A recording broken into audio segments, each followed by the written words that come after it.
Well, hi, Jodi. Congratulations for winning the award for Best Contribution to Mental Health in the Workplace. It's just a fantastic accomplishment, especially during a global pandemic. That's particularly wonderful. I'd love to hear how it felt when you discovered that you'd won the award at our inaugural awards for Charity Village. So first of all, we just wanted to thank you on behalf of Park people for this wonderful honor. Um, Really, it was a validation of all the work that we'd done to help staff manage during COVID. Um, we had submitted an article to Charity Village, a few months before the awards were announced. And really, at that time, was a really chaotic time. We, like everybody else, were a little bit, caught off guard and not sure how best to take care of our staff. And we did a whole bunch of things like adding sick days and providing counseling services. And we really did it because it was needed and it was consistent with our values as an employer. Uh, but receiving the award was really just the icing on the cake for us. And it really showed our team, that we had gone the extra mile. And it just was a really another reason for everyone to celebrate. That's wonderful to hear. We got a lot of feedback after the awards, and everybody was saying, well, we want to know what it is that they did and understand while they're celebrating with you what it is that really put you ahead. And I wonder if you could tell us a little bit about your organization, the programs that you then offered, and what you think made the difference that allowed you to win this award. Yeah, absolutely. I mean, I will say that Park People has always been very thoughtful about its people.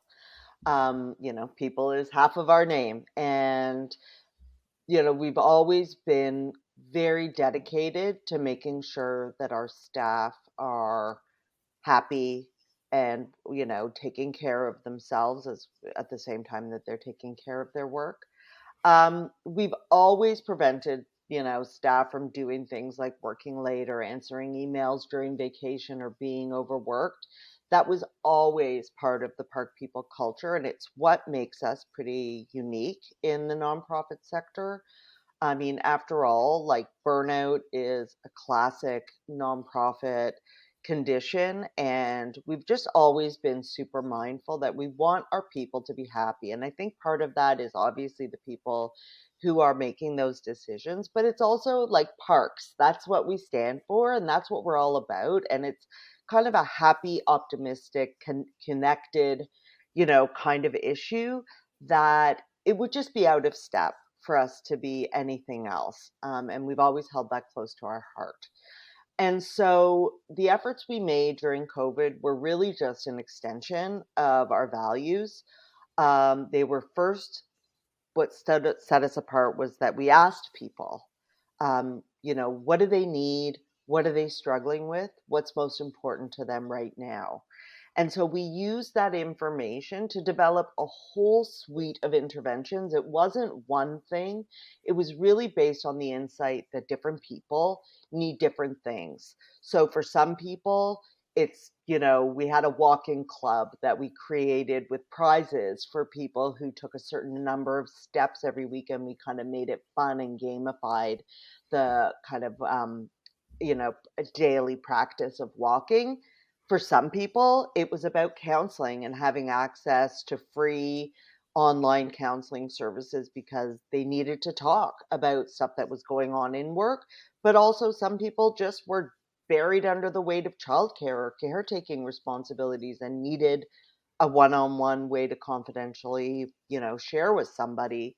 One of the things that we did that I thought was pretty exceptional was during the summer, we marked off a summer slowdown period where we had meeting free times, where we gave staff extra days off that were kind of coupled with long weekends. And we really staffed up. We hired summer students and other folks to kind of just take the weight off people because we could see as we were entering into the summer, which is park season, and it's meant to be, especially at Park People, a period where people are feeling good and happy, that people were struggling and that they needed some time to regroup. And so we dedicated a program to just giving people a little more breathing space and made it okay to take a step back. I think that ultimately, if I could say it in the most concise way, we put our money where our mouth was. We didn't just say, we want you to take care of yourself, or we want you to make sure you're okay. We actually instituted programs and invested money in making sure that everybody had what they needed to be okay during a kind of unprecedented period. Well, what you did certainly had results both in terms of your own organization, obviously, and the kind of policies that you put in place, but you also got recognition for the great work that you did in the programs that you initiated internally. What has the impact on the awards and this recognition been to your team? Obviously, for your mental health of your team members, morale, especially during this difficult time? Has it sort of helped a little bit? Yeah, I would say a few things. I mean, there's no doubt that it was super uplifting for everybody. I think that, every piece of good news at this point, has been welcomed and celebrated. And this was, a big one for us. The other thing that I think is really important is the people who work behind the scenes to do programs like this. Some of my colleagues, and give them a shout out, Erica and Shalina and Natalie and Dave, and lots of people who they don't always get the spotlight. People who do this kind of operations work at an organization like Park People, they're not often the people who get lauded for their work. And so it was a special opportunity to give credit to some folks who are really important to our organization and our culture, but don't often get kind of the credit that's due. The other thing is it was really valuable for our board and our funders to know that we don't just do good in our community, but that we care about our people and that is part of who we are. And going forward, it's going to be helpful for our hiring. We're recruiting now for a bunch of positions, and I put it right front and center on our website so that people can see how Park People stands apart from other organizations as an employer. That's all really great news. What advice might you give to other organizations who might want to emulate the work that you're doing? What advice would you give them? It's a great question. I think, as I said previously, in the nonprofit sector, we often let people work to the point of burnout to achieve our very important impact in the world. And it's not a sustainable model.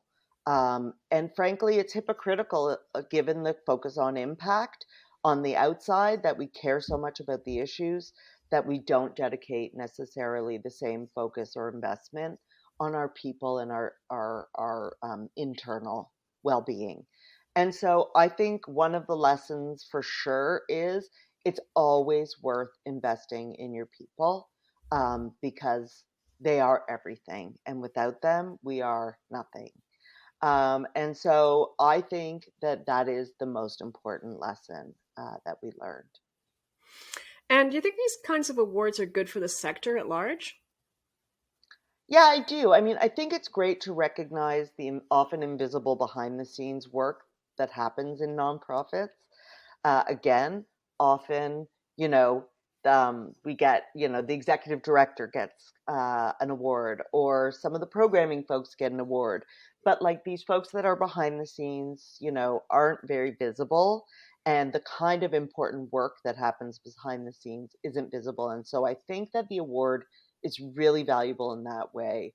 And frankly, if we're going to shift the culture of nonprofits to be good employers, awards like this are essential to changing the conversation. Well, thank you so much for that wonderful interview, Jodi, and congratulations for this excellent work and the award. And we're so happy to be part of that. And I couldn't agree with you more. I mean, I'm kind of inspired by what I'm hearing from the award winners about, how these can help as you say, change the conversation and help the nonprofit sector organizations step up to do a Hmm. better job as employers, not just to achieve on their mission. So I really appreciate that. If I could add one thing, there was a wonderful piece published on Charity Village about Park people's work over the last year or so. I would, if people are interested in more information, there's a lot of detail in there, and I would encourage people to read it and copy us, steal our ideas. We'd love it. Great. Well, thank you very much.